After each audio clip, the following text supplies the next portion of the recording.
Estrutura insuficiente. Número de conselhos tutelares não dá conta da demanda em São José dos Campos. De acordo com o Conselho Nacional da Criança e do Adolescente, o ideal seriam 7, mas o município possui apenas 2.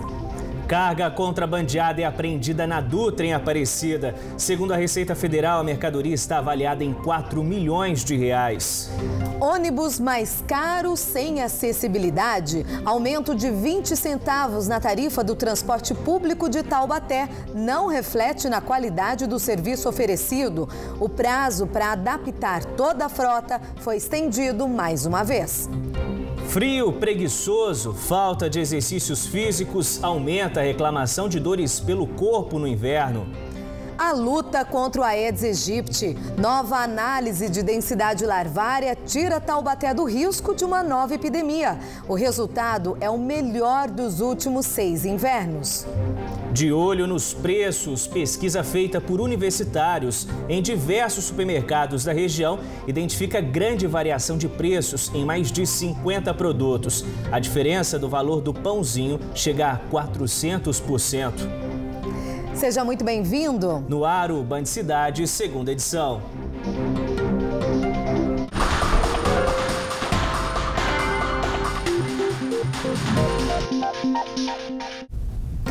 Olá, muito boa noite. Boa noite para você.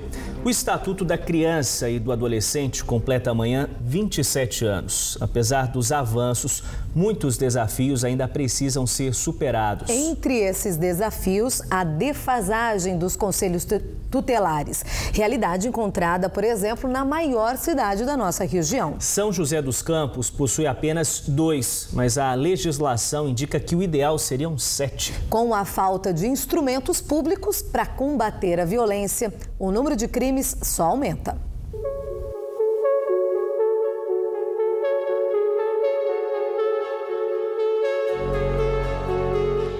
Por dia, 31 crianças e adolescentes são vítimas de violência no estado. Em São José dos Campos, a situação não é diferente. Só no ano passado foram 2.008 registros de negligência, imperícia e imprudência. Casos que violaram os direitos assegurados pelo Estatuto da Criança e do Adolescente. E o caso que mais cresce é o de estupro de vulnerável. Em São José dos Campos, pelo menos um é registrado por dia. De janeiro para cá, 200 casos chegaram ao conhecimento do Conselho Tutelar e a maioria deles ocorreu dentro de casa. 90% dos casos de violência sexual acontecem dentro de casa, né? Acontece normalmente a figura do pai, a figura do padrasto, da mãe, do avô, do tio. Toda essa tragédia social, ela é atendida pelo Conselho Tutelar, pela Promotoria da Infância, pelos CREAS, né? E a falta de adequação desses equipamentos causa uma revitimização. Quer dizer, além da vitimização originária, que causou lá o pai, a mãe, pelo abandono, pelo trauma, pela violação sexual, nós vamos revitimizar como Estado também, com a carência que a gente tem no atendimento. O coordenador admite que a infraestrutura e a mão de obra são pequenas diante da demanda. Apenas 10 conselheiros atuam na cidade com quase 700 mil habitantes. Dessa população, acaba a gente recebendo um grande número de denúncias e a gente tem que priorizar essa denúncia, tal qual é feito na saúde, né? O que é vermelho, o que é amarelo, né? Violência sexual vem sempre em primeiro lugar, né? Violência física, violência psicológica vem em segundo lugar. E aí, às vezes, a gente acaba deixando outras questões, né, na demanda reprimida, digamos assim, né, e acaba deixando de fazer o atendimento. Aqui na Zona Leste de São José dos Campos é o local onde é registrado um dos maiores números de casos de infração ao Estatuto da Criança e do Adolescente. Diz que o Ministério Público abriu um inquérito civil para investigar e também cobrar da Prefeitura a criação de mais uma unidade do Conselho na cidade.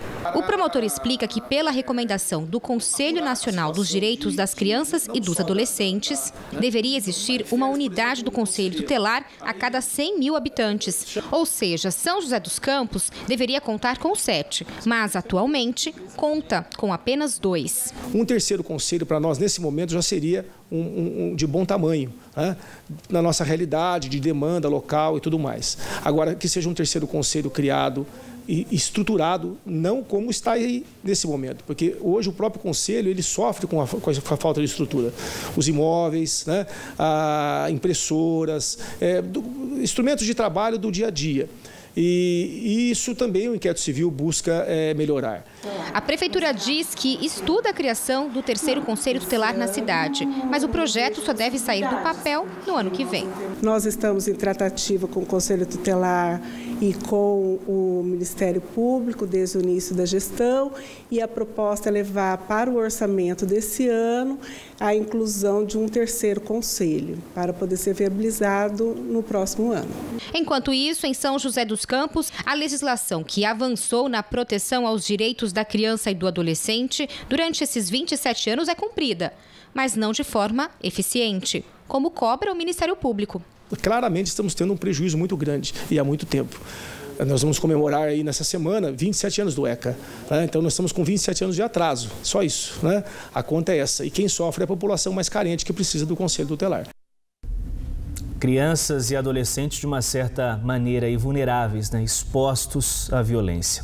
Olha, a Polícia Rodoviária Federal e a Receita Federal de Taubaté apreenderam uma carreta que transportava mercadoria contrabandeada e falsificada.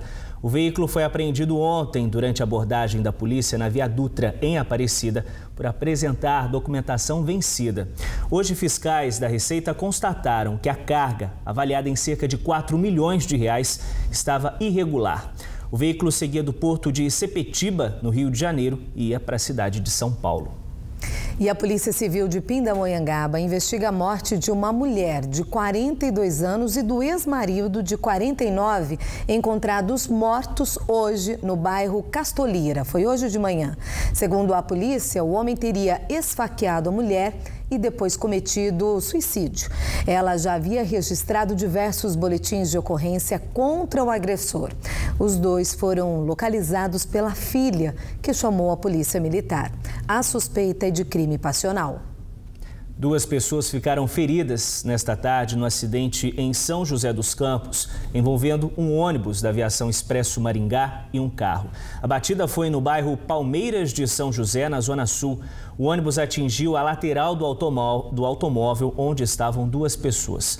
O passageiro de 17 anos teve ferimentos leves e foi levado ao hospital municipal. O motorista do ônibus também ficou machucado, mas não precisou ser hospitalizado. O motorista do carro e os passageiros do ônibus saíram ilesos. Ainda não se sabe o que provocou o acidente.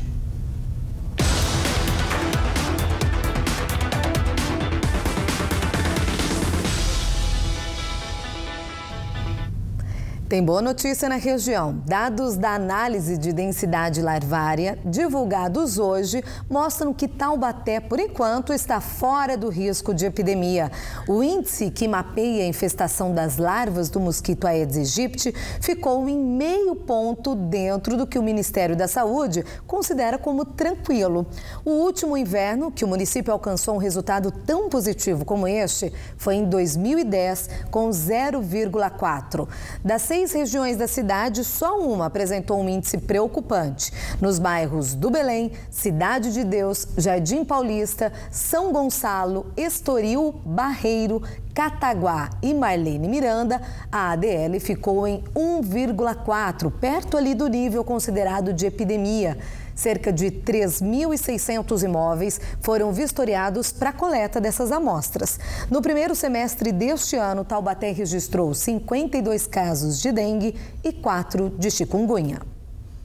Depois do intervalo, preço novo e velhos problemas. Passagem do transporte público de Taubaté fica 20 centavos mais cara. O reajuste de 6% desagradou muitos usuários que reclamam do serviço. Alguns ônibus da frota ainda não têm nem acessibilidade. E ainda as dores do inverno. Já já a gente mostra para você como se prevenir daquele incômodo, né? Principalmente na coluna, que aparece agora nesses dias mais frios. Hora certa para você, são 6h59. O Band Cidade não demora. Sinto muita dor na coluna, na hora de levantar, né, de manhã da cama.